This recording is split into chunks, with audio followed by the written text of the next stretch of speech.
Quand tu danses Satana, quand tu danses cracra, on ne te dérange pas.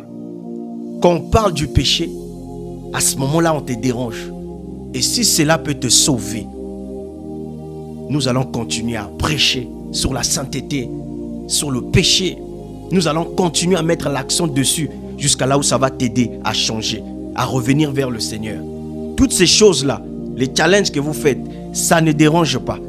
C'est quand on touche ton péché mignon que ça te dérange. Nous allons encore toucher plus profond afin que ça t'aide à changer et à revenir vers Jésus.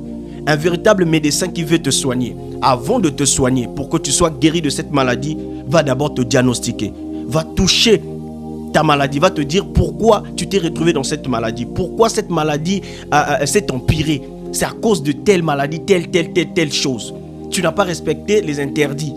C'est ça un prédicateur. Il doit toucher ton point faible afin que tu renonces à cela. Il doit toucher là où ça te fait mal, afin que ça te montre la gravité de cette chose que tu es en train de banaliser.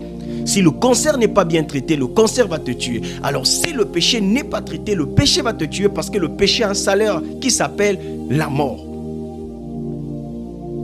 Que Dieu te bénisse abondamment. Nous allons continuer à diagnostiquer la chose qui te rend malade spirituellement, qui s'appelle le péché. Ce que Dieu veut, c'est que tu sois sauvé, que tu parviennes à la connaissance de la vérité. L'évangile ne vient pas pour te juger, l'évangile vient pour casser ce qui veut te détruire. Shalom.